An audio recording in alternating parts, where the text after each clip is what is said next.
Welcome back, guys. Welcome back to our channel. Our today's lesson is dialogue, and this is our third lesson in dialogue. And the lesson is about asking direction. It is between Pap and Abd. Da leen a jàmm beneen yoon ci suñ seen YouTube bi di jàng angale ci wolof. Tey nag dialogue lañ am dialogue boo xam ne ni moom luñ ci waxtaan mooy nu ñuy laajtee ay yoon. Donc ñu ngi ko def ci diggante Pap ak Abd. waaw loolu moo nekk tey suñu leçon bi bii nekk moo nekk suñu ñetteelu leçon ci dialogue. Aywa let's go. Abdu mooy wax mu ne ko hi pap moom mooy asalaamualeykum. Hi pap, asalaamualeykum pap. Pap répondre ne ko hi Abdu, what's up. Hi Abdu, what's up maanaam what is up. Asalaamualeykum Abdu, lu bees.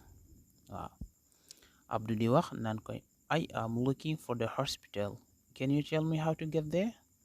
I am looking for the hospital. Can you tell me how to get there? Donc looking for moom mooy se wër. waaw Abdu na ko hôpital bi lay wër ndax mën nga ma wax naka lay def ba dem fa. I am looking for the hospital. Can you tell me how to get there? Pap ñëw na ko no sorry I don't know. No sorry I don't know. Pap na ko déedéet no moom mooy déedéet, sorry moom mooy maa ngi jéggalu. mu ne ko I don't know xamuma ko. Sorry I don't know. Abdu ñëwaat na ko I think I can turn. Donc Abdu na ko yaakaar naa mun naa jàdd. I can turn. Pap na ko yes you can turn right at the corner you ask there. Yes you can turn right at the corner you ask there. Waaw mun nga jàdd ndeyjoor ci jàddaas bi nga laajte foofu. Abdu ñëw na ko is it far? Is it far ndax dafa sori. Is it far ndax dafa sori.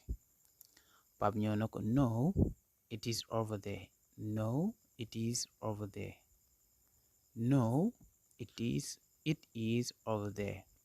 Pap na ko déedéet fee la donc it is over there moom mooy fee. Abdu na ko where? I don't know, I don't see it. Where? I don't see it. Donc where mooy fan, mu ne ko where? I don't see it, gisuma ko. I don't see it. Pap na ko across the street.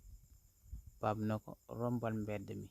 Donc rombal across moom mooy jéggi comme jéggi tali waaye fii romb nga koy wax.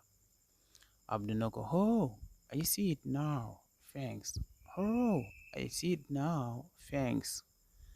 Abdu na ko gis naa ko léegi jërëjëf. Thanks ak thank you yëpp benn la. Pap na ko no problem. Pap na ko amul solo. No problem amul solo. Abdu ñëwaat na ko is there a restaurant near here? Ndax am na restaurant bu jege fii. Is there a restaurant near here? Pap na ko yes there is one here. Yes there is one here. Waaw am na benn bu nekk fii. Abdu na ko thank you nice to meet you.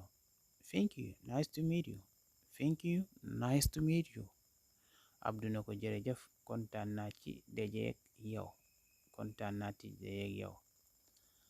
Pap tamit répondre na ko nice to meet you too. Man tamit kontaan naa ci dajeek yow. Okay guys, don't forget to subscribe, like the video and share it with your friends. Thank you and see you in another lesson.